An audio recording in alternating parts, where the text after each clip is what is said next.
Fala galera do Batuque, e aí? Aqui é o Giliard Machado, professor de percussão da Escola de Música de Ourinhos. Eu vim falar um pouco da percussão. A percussão é um dos instrumentos mais antigos do mundo, né? Ele tem origem africana, assim como a humanidade, né? E eu vou falar dos instrumentos de percussão que se dividem em alguns critérios. O como que a gente trabalha com as mãos com esses instrumentos. Alguns instrumentos a gente usa as duas mãos limpas, né? Como o pandeiro. O pandeiro é um instrumento que eu vou usar segurando com uma mão e percutindo com a outra. Existe um movimento, né, para dar o swing do pandeiro, movimento dessa mão, e eu vou percutir, vou tirar o som do instrumento com essa outra. Esse movimento aqui, ele vai criar esse som aqui, ó, esse molejo, e depois, com a mão, eu vou tirar os outros sons, que podem ser abertos e abafados. Certo? Vou fazer uma mistura desse som para vocês.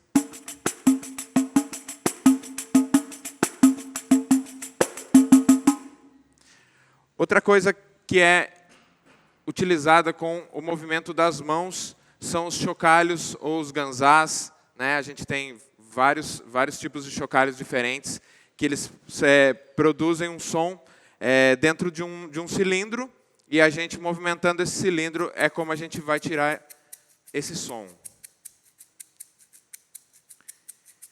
Quando eu toquei o meu pandeiro, o som da platinela estava imitando esse instrumento aqui. Agora a gente vai falar de um outro instrumento que eu vou usar as mãos limpas. São as congas, tá? Aqui no Brasil a gente tem um instrumento parecido que é o atabaque, né? O atabaque ele é muito parecido com uma conga, certo? As congas também tocamos com as mãos limpas, só que usaremos as duas nesse caso, né? Então a conga também tem o som aberto e também temos o som abafado, desta forma, desta, né? Então vou fazer uma mistura dos sons abertos e abafados para vocês.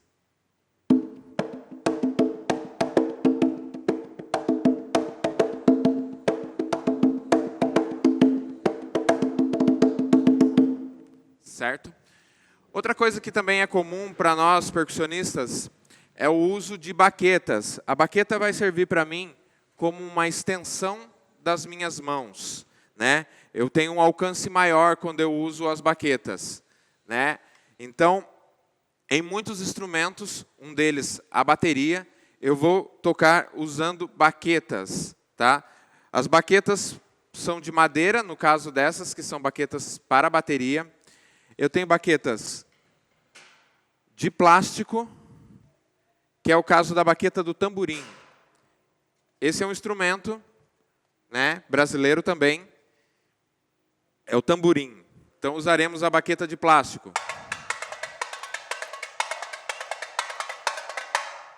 Certo? Tamborim. Outro instrumento que usa uma baqueta que também é curioso é esse instrumento aqui, que é o triângulo. Ele usa uma baqueta de metal, e aí ele tem um som mais metálico, né?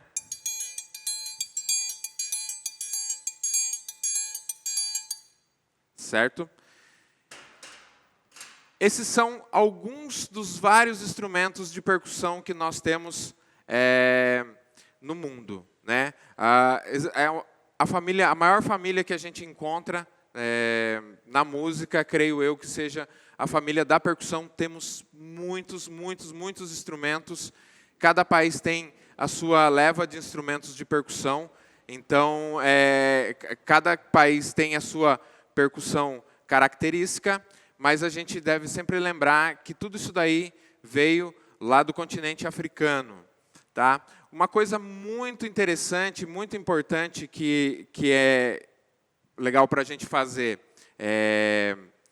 para poder tocar legal, tirar um som mais legal do instrumento, sempre que você for trabalhar, antes de tocar, é legal fazer um alongamento. O alongamento ele é muito necessário para que o nosso corpo ele entre para tocar, para trabalhar, para se movimentar, ele entre aquecido, ele entre sabendo que vai trabalhar, ele está avisado, ele foi avisado que vai trabalhar. Então, esse alongamento que a gente faz é para a gente conversar com o nosso corpo e explicar para ele que nós vamos trabalhar, vamos fazer um movimento, certo? Então, uma coisa importantíssima para o nosso alongamento, o alongamento ele é importante antes da aula, depois da aula também é muito legal. Importante do alongamento se você for praticar na sua casa, faz alongamento também antes e, se puder, depois. Todas as vezes que você for tocar, for para o palco, antes de entrar, alongamento. E, se puder, também depois, porque ele ajuda com toda a parte tensa, de tensão, que é uma coisa assim que acaba atrapalhando um pouquinho muitos músicos, né? O nervosismo, o ficar nervoso. Então, o alongamento ele tem que ser sempre começado com um exercício de respiração, que é o puxar o ar bem devagar pelo nariz e soltar o ar pela boca.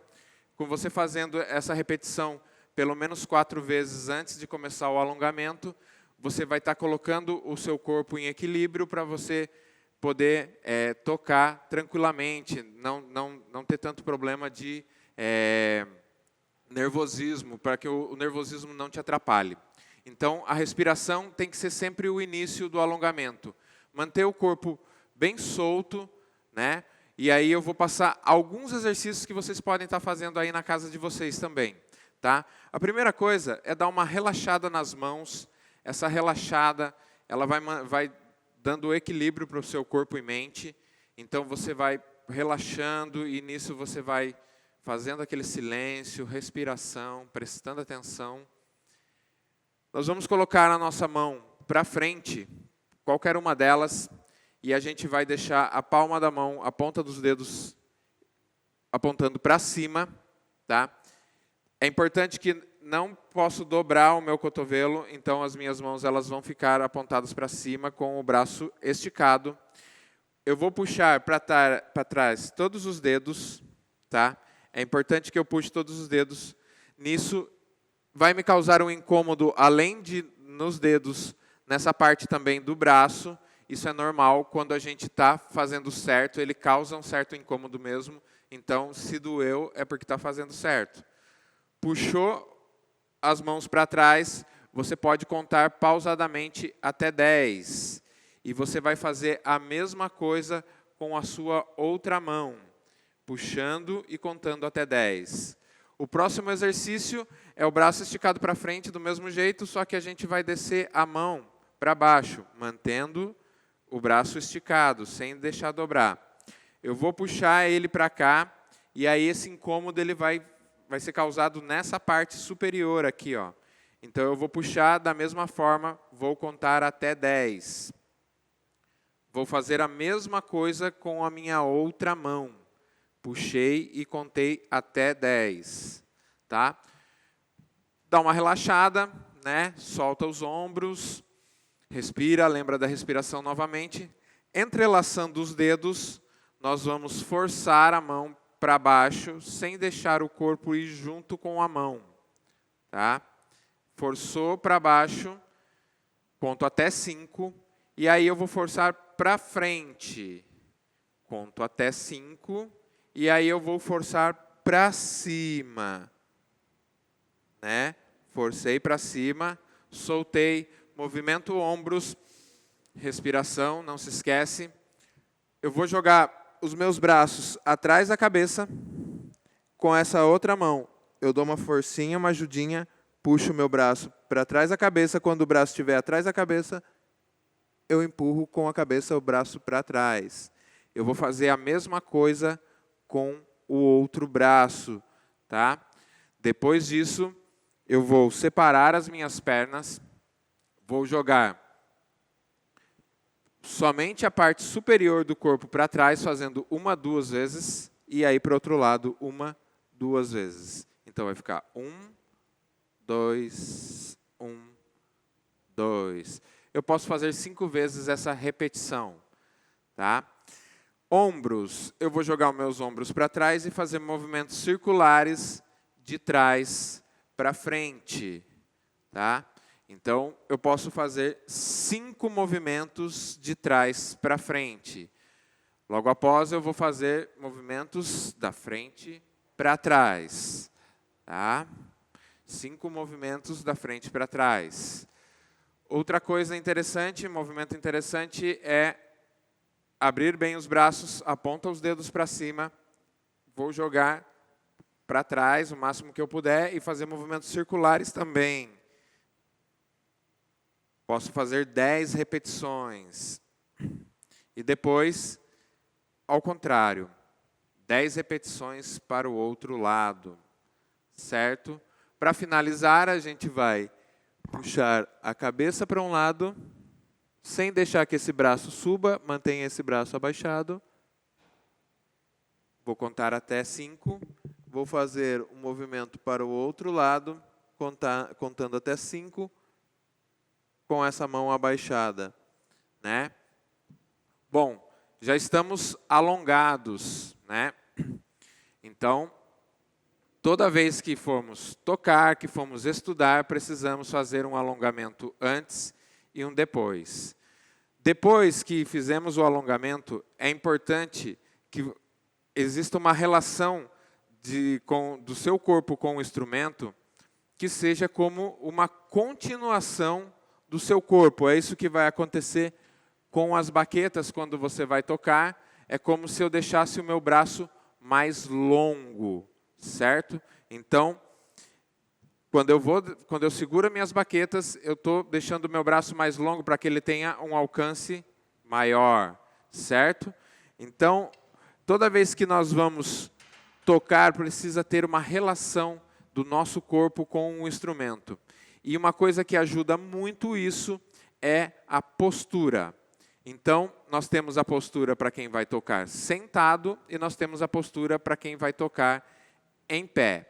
A postura para quem vai tocar sentado é sempre na ponta do banco, não pode sentar no banco todo. Então, eu vou dar uma demonstração.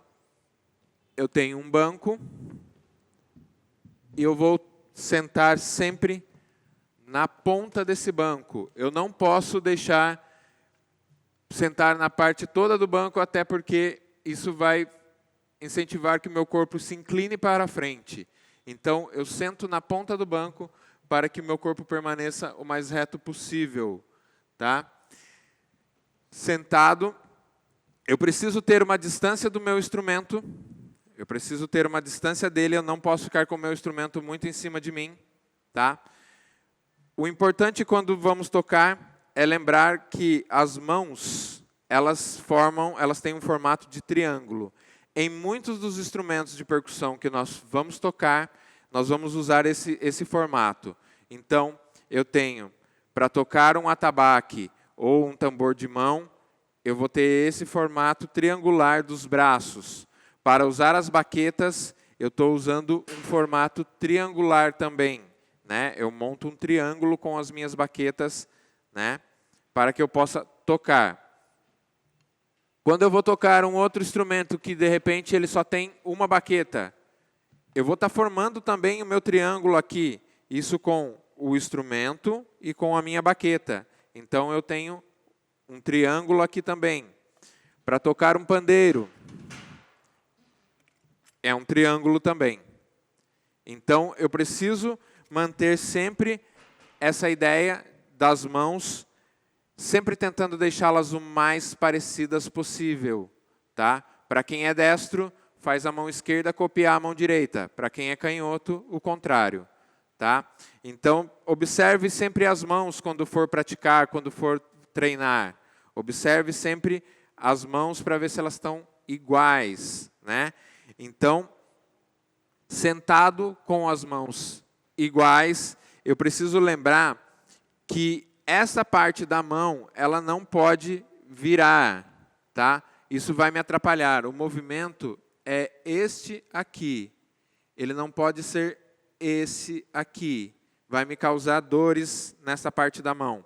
Então, se eu vou tocar um atabaque ou uma conga, eu tenho que ter esse movimento. Não pode ser diferente. Baquetas, a mesma coisa, tá? Baquetas, este movimento aqui, certo? Da baqueta. Não posso deixar a minha mão fazer curva nem para fora e nem para dentro. A mão tem que ser a continuação do braço, então ela tem que seguir em linha reta, certo? Isso com as duas baquetas. Segurando a baqueta, divida a sua baqueta em 3 partes. 3 partes parecidas. Eu vou ficar com a parte de trás, a parte oposta à ponta, à cabeça da baqueta. Então, eu vou ficar com essa terceira parte. Importante para mim, ao segurar a baqueta, são esses 2 dedos aqui. Esses 2 dedos a gente chama de pinça, certo? Então, é com a pinça que eu seguro a minha baqueta. É a pinça que não deixa a minha baqueta cair. Tá? Se a minha baqueta caiu, alguma coisa estava errado na pinça. Sobraram outros 3 dedos. Esses 3 dedos a gente chama de mola. A mola, ela é necessária para que exista um movimento da baqueta. Tá? Não é para tocar com a mão dura, com o braço duro. Nós precisamos ter esse movimento aqui junto ao movimento do pulso. Então, quando eu estou tocando uma bateria, por exemplo, eu estou juntando o movimento do pulso com a mola que está puxando a parte de trás da baqueta. Então, quando você for praticar aí no seu instrumento, na sua casa, ou na sua pad de borracha também, você vai tentar deixar os 2 braços iguais, o mais parecido possível, tá? Segurando as baquetas, lembrando de não deixar essa parte virar para o lado, mantenha ela para cima, tá?